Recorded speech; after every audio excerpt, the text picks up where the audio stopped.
Good morning. So another road trip. We're going to jump in the old Thunder Wagon here, and we're going to go visit a really close friend of mine, Daniel Cheek. Worked with Daniel at a previous job where he was the branch manager. This man is an absolute wealth of information when it comes to the HVAC industry, and especially when it comes to consignment warehouses and just warehouse inventory management in general. So let's jump in the truck and go see what Daniel's up to.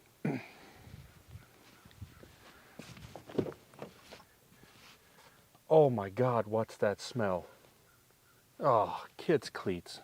Smells like horses.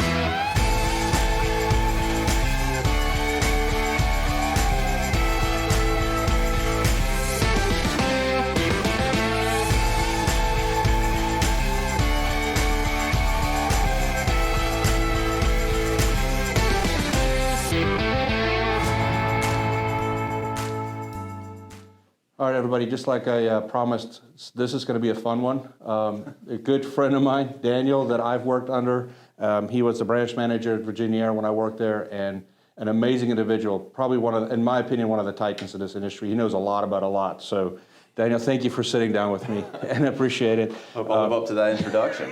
You will. So, tell us a little bit about yourself real quick, kind of how you started and where you are. Like many people, I just kind of fell into the industry. Right. I was looking for a job right out of college, found one with an HVAC wholesaler, have bounced around between inside sales, outside sales, branch management, operations management. Currently, I'm director of operations over a few warehouses and internal operations for the company. So it's been a fun journey. I've really enjoyed it. I enjoyed working with you, JG. And I think today we're talking a little bit about consignments. I've had, oftentimes fortunately, sometimes unfortunately, have dealt with probably dozens of them in my career. 18 years now in the industry, 15 years in operations, and they can go, when they go well, they go really well. And when they go south, they go really south. I actually remember me and you putting shelves in a warehouse and stocking it up, and then pulling those shelves right back down 7 months later for non-payment and all kinds of stuff. So yes, we know all about it. All day counting, all day putting back in boxes, you know, that type of stuff. So I think we've had our rounds with consignment warehouses. And at one time, didn't really know if I liked them or not, right? But then as a territory manager, I saw the constant revenue stream, and I did understand, and like I told Frank in my previous interview, I was like, the reason we love them is it makes us very sticky with each other, right? So there's some loyalty built in, and so you have some preferred customers then that you can do this consignment stuff through. Correct. With kind of not just consignment piece, but just warehouses in general and contractors having stock in their warehouse, what, from the distribution side, do you see as the value in that? So the number one factor affecting profitability for especially service and AOR contractors is how much time their service technicians are on the job. Right.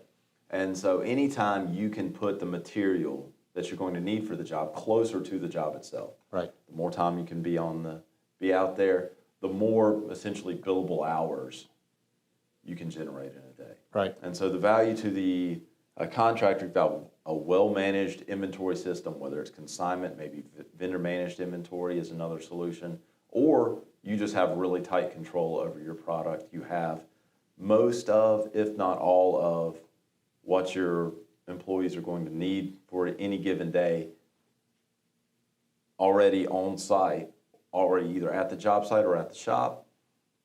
You're going to bill more hours, and you're going to be a lot more profitable. Right. And you know, I just finished a blog I wrote, and I think it's getting released here in the next day or so for my company. And I did a little video about that, and I talked about something that me and you did together too, where we went and bought some Tupperware tubs, right? And then we had, it was for one of our customers, and we had a Tupperware tub in the back of the warehouse with our truck number on it. Right. And as the orders came in, we just kind of filled it. and left the tub out there, and they would come by and switch out tubs. And Right. my statement in there, and I'm sure I'm going to get some rap for this, is you don't want your technicians hanging out at the counter because that's where they get recruited. That's right. You'll lose. Either they get recruited or they just lose time. Right. I mean, Raleigh isn't as, we don't have as much of a traffic issue as some other major metros, but even just if you think about, most of the contractors are typically around the periphery of a city, because that's where the industrial space is. So if you're, it's easy to lose an hour. Oh, yeah. Going to pick up something, even if it's a relatively short run. And I was talking, the software group that I currently support, we have a feature in our software to when the ticket actually goes out of the truck, it immediately sends an email to the warehouse to get to the supplier to get the part pulled and ready, right? And so to me, to your point of not having technicians or parts runners on the road as much, right? Gas is what, $3.80 a gallon, and those vans at 7,000 pounds get what, like 10 miles to the gallon? Tops, yeah. And now you're taking the profitability and the billable part of it out. So can you talk a little bit about like the software piece and how to manage not just that truck, but the warehouse piece to it, and how you see that accuracy kind of play out for a contractor? Well, as on the distributor side, right, you're managing thousands of SKUs, and you have to anticipate demand. Right.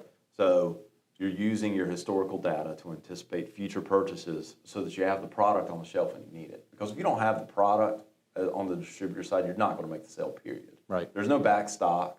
Typically, you're waiting a couple days to get it. You can't just run down the street to wherever and get it. Yeah. On the contractor side, you have a little bit more of that backstop, which is why a lot of contractors, especially when they're small, can get away without an inventory management system.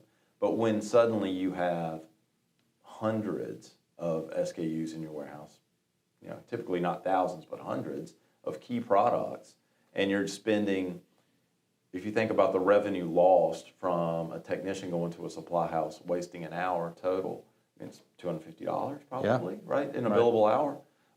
And so having software that tracks what you're using, having software that tracks what you have, and having software that either generates a purchase order or tells you to call somebody and order, knowing that you'll be out, not today, not that you're already out, but you'll be out in a few days. Yeah. So you have time to organize yourself, get the product delivered, etc. I mean, that's invaluable.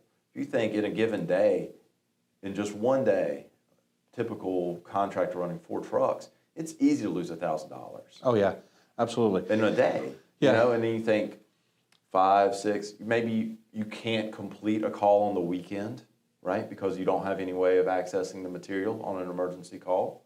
So then you have to go back and you start Monday behind. Right. And with an upset customer who may have been without cooling. Well, of course, because the customer just handed you $9-10 to put a system in 2 or 3 years ago, and now you have something out, you don't have the part. Yep. That never goes well. Or you've made a commitment to a customer on Thursday that you're going to get the job in on Friday. Well, it turns out that you didn't have the copper fitting that you needed. Yep. And all the supply houses are closed at 6:30 by the time you realize it, and you can't complete the job on Friday when you made a commitment. Right. That already puts a bad taste in that customer's mouth. The time that I realized the value of warehousing, consignment warehousing for contractors was during COVID. And the mere fact that, I know you can remember the strife, we couldn't get anything, right? We were 6-7 months getting equipment, parts were short, like we couldn't find stuff. And the contractors that pulled ahead was guys that was managing consignment warehouses and warehousing. Right. And I think that kind of solidified it for a couple customers. But one thing I did see during that time too was people running consignment warehouses without software. And then how often did we go back and pick up a bunch of fittings and stuff out of a warehouse that wasn't touched for 2 years because nobody saw that it wasn't turning. It was just sitting there. That's true. And you see that, as I'm trying to find people to partner with for a consignment, typically what I've always looked for is someone who manages their inventory well. Yes. Already. Right. If they don't have a system, right. if I go in and they're like, I need somebody to manage my inventory for me because I'm not doing a good job of it, well, a consignment's not right for them. Yeah. Because when I always talk about a consignment warehouse as an operations guy, I'm suddenly in a long distance relationship with my inventory. Yes.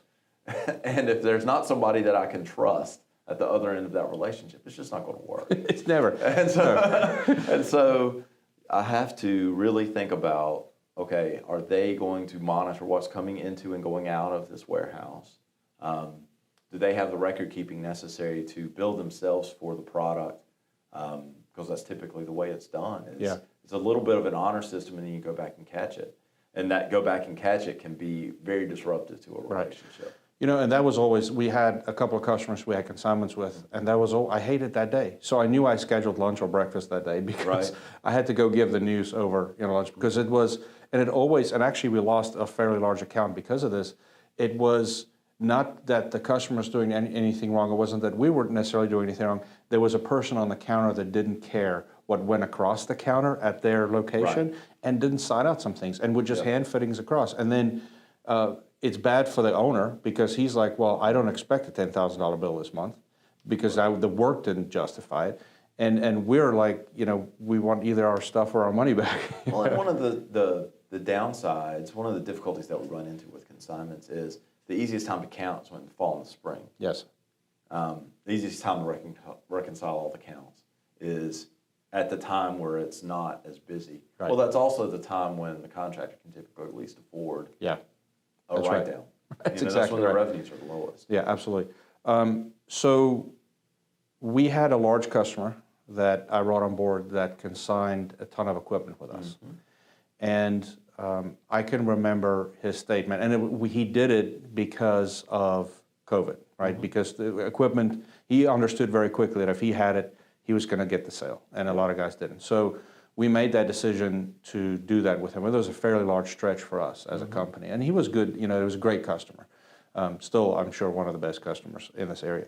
But it was always, for me, keeping up with serial numbers, keeping up with stuff, right? Because we would have a unit go out, get installed, and we all know that there's a small percentage of new equipment that would go awry on install. Sure. And we had an agreement at the previous location where if that unit doesn't start up right away, we would replace it with a new one. But then the serial number gets all mashed up. Right. And we had to end up helping them get off a spreadsheet type of system because how do you manage all that? Right. So serialized inventory is very difficult to consign. Right.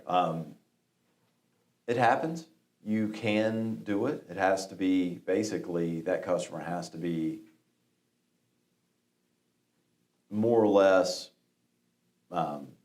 as technologically advanced as a supply house or a distributor would be, right? They have to have barcode scanners. Yeah. Or at least some system.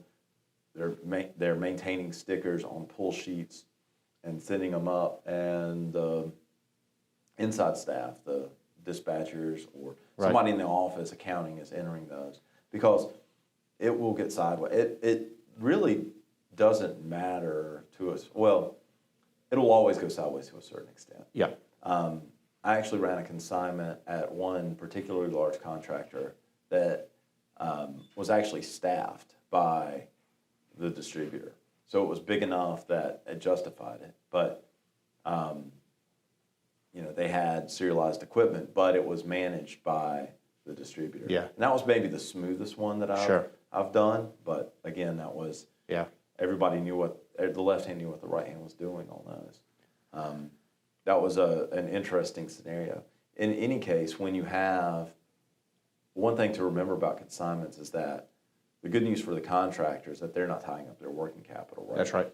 They're not tying up their cash, but the distributor is. Right. And so from a distribution perspective, I have to think about, okay, if let's say it's $100,000. Right now the cost of working capital is 10% or more. Yeah. So it's going to cost me $10,000 just in the cost of holding that material there. Right. Over the course of a year. Truck to deliver. Yeah. Guide to manage. That's incremental cost above what it would cost me to service that customer just normally. Right. So as I am evaluating, there has to be enough incremental margin to overcome that difference in cost. Consignment warehouse is a big ask. And in my opinion, the way that I manage those or thought about those is It's a customer that I wanted to grow with. Right. And it was a partnership and it was a friendship. And you know me, the way I ran my territory is I was friends with my customers. Right. I hardly did business with somebody that I wasn't personally friends with. And so that piece of it helped, because when the money conversation came up or anything, it was two friends sitting down going, hey, there was an overage this month or whatever there was. Okay, so we'll kind of wind this down. If Daniel Heating and Air started today, would you do a consignment warehouse? I would probably ask for a consignment warehouse. Yeah, it's a great deal for the contractor. Right. Knowing though that typically you're going to pay a small premium for the product. Sure. It's cheaper. Typically, you can negotiate better pricing with a distributor if you buy in bulk, get it delivered, and pay for the product with your own cash. Now, is that always feasible for us, especially first getting started out? No, it's not. Now, if I was Daniel Heating and Air, one guy in a truck just getting started out, and Daniel Distributor, I would say, no, you're not getting a consignment. You're not getting consignment. I would say, honestly, if I was Daniel Heating and Air just getting started with one or two trucks, I would limit the cash that I had tied up in inventory to, the most important service parts. But I would manage my jobs. I would really focus on managing the job so that I pre-bought as much of the material as I could. I agree. If that makes sense. So for an install, I would make sure I had everything I needed for that job. Right. When I went out, so I'm not making that return trip. Right. And on the service side, you can always put some motors on a shelf, a couple of things you might need, right? Yep. Universal motors and capacitors are very widely available now. You definitely need all of that so that you can, even if it's a really expensive, fix for now, to get the customer going. Yeah. And you get back to it when you get back to it. So now you've built an empire in Daniel Heating and Air. You have 25 trucks, 5 installation crews, which I already know you have in mind, right? So tell me, what do you consign and what do you put in your warehouse? Right. So the main thing that I'm thinking about consigning as a contractor are service parts. I would think about some of the smaller installed items, maybe thermostats. Where I would think about buying is stuff that's more like flex, refrigerant, or things that you would really benefit from buying in bulk. Yeah. I would probably, if I could get equipment consigned, and I could, I felt confident in my company's ability to track it so that it wouldn't lead to a dispute and a large bill at some point down the line, then yeah, I'd probably consider consigning equipment as well, because it allows you to have more of the product on hand. Yeah, and I think that's good because, again, I'm not running my crews to go pick up stuff. I can have trucks deliver, and I can actually install on Sundays and Saturdays or whenever, And that's a big differentiator because, there are a lot of people, there's a lot of people now that work from home, and it's not that big of a deal, but there's even more that really have trouble getting away from work. Yes. And if you can install on a Saturday or a Sunday, it's a differentiator. Yeah. You might get a little bit more for a job, especially if you can go out, the unit's dead on a Friday night, and you can have them up and going by Saturday or Sunday. They're not going to ask for another quote. I agree. All right. If that was your scenario, you got your consignment warehouse in, you got your warehouse, what would you want software to do for you, and how, give me some idea of how easy to use. I'm sure it has to be really easy, but give me an idea of what you want it to see. Well, the number one thing you want with software is you want software that everybody will use. Right. That is the number one criteria. If you have people trying to evade using the software or trying to go around it because it's difficult, you're never going to get the performance out of the software. The number one issue is ease of use. Right. And if you can get everybody in the company using it, you're going to get pretty good data. One of the things I think people make mistakes on the contractor side, distributor side, everywhere on software implementation is typically it's the owner that makes a decision. A lot of times they're either making it on pure raw cost. Right. What the output is that the owner looks at. It's like, oh, wow, look at this really great dashboard that's going to show me where all my trucks are and everything like that. But they miss that entering the service call or entering the dispatch or entering, a use of inventory or an invoice or a purchase order just takes forever. Yeah. And so suddenly people are finding workarounds around it. And then you're not getting good data. Right. And if you can't generate good data for, in terms of inventory management, the number one most important thing is how much do I have and how many do I usually use over a given time period, whether it's a month. If you're trying to keep a month's worth of inventory as a contractor, that's a little steep, maybe a week.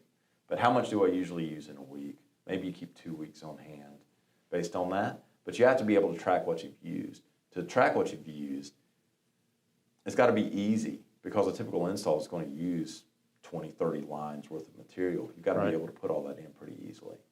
Yeah, and now being on the software side, just got an idea for another video or another interview. What I find is the conception. We deal with a lot of people that are implementing software for the first time in the industry or in their business, and the excitement level goes as follows. The owner is really excited. Right. This is going to be amazing. I'm going to see reporting. The dispatcher goes, well, my life's going to be a little bit easier. I'm going to know where everybody is. And everybody below them is like, well, they're putting Big Brother in. They're checking my truck. They're wanting to know where it is. Nobody does a very good job from the top down to actually sell the package as this is what's going to make us better. So actually one of my previous customers with Virginia Air just signed up with our software. And I was actually able to sit down with them and help them because they switched ownership. And I was able to sit down with John and say, John, here's what you need to do for buy-in. When we demo this product to you, bring the service manager in. Have him sit down with us, right? Because if he's the champion to the service techs, he's going to explain to him. And luckily what we walked into there is they're using very antiquated stuff and they're using 3 different softwares to do 3 different things. So we're bringing it together. But to your point, I think the ease of use is huge. And then how you sell that software and you implement it. This is what's going to make us life easier. And if you do it in that type of fashion, I think the application, the input of data and everything will be helpful. And then championing that monthly by saying, look at what the software is doing for us. This is what because we work for a company that is very open about revenue, right? And I would do this. I would run my company the same way if I was there to say, look at the steps up the software brought for us. And this is what it's doing for you, specifically. This is what we can use to generate more revenue from your truck, which helps you make more money. Somebody at Copeland wrote a blog the other day that said, if you want something implemented at a company, sell the technicians. Right. 100%. They'll tell everybody else. Well, and I think that a lot of people neglect, it's easy to neglect how important that piece of it is. Your dispatchers, your accounting team, your service technicians are going to have to interact with this software multiple times a day, every single day. And it has the capacity to make their life either easier or harder. Right. And if you look at it in that context, nobody in this industry wants to lose a technician. Nobody wants to lose one over the fact that the software is too hard to use. That's right. And the number of times I've been on a counter and seen somebody throw a tablet in frustration because they're just trying to get a capacitor. That's right. And the purchase order is too hard to fill out, or the software is too hard, or they're calling in. They're like, God, please, can you just, I don't care if you charge me extra, just put it on this other order so I don't have to call back and get another PO from the office because it's miserable. Right. And I agree. if you think that technician isn't looking every night at a job board, then, you're mistaken because they definitely are. Well, and I find what we're finding is it's generational. If we're selling software to a company and they have, and I've coined this phrase now, by the way, which I'm also going to catch flack for probably at one of these trade shows, but you have 4 or 5 crusty old 50-year-old guys sitting there, right? They're not as happy to whip out a phone and do what they need to do on a daily basis versus a guy that's 20 years old coming out of college or coming out of trade school and wanting to go. Well, and I think, change is hard. Change is especially hard the longer you've been doing things a certain way. And it would behoove a company before they made any sort of sudden change like this to bring some of the old hands in and see if they are really able to use it, because you do not want to lose that experience. You don't want to lose those people. And it's easy to do in a software change. Yeah, absolutely. All right, last thing, and I'll let you get back to work. Any funny story you have on consignment warehousing, or just a funny story with HVAC, period? Oh, wow. This one. And if you don't, that's fine. Well, there's a million of them. I will say, with consignments, I've walked consignments before and seen in my consignment other people's inventory. Yes. Like it comes from other warehouses, and I'm like, what is this? And they're like, well, we used some, and so we brought this other to put in because it was cheaper. And I'm Right. like, you cannot do that. Absolutely not. What are you talking about? That's my inventory. Right. And then they want to return it to Right. you. Right.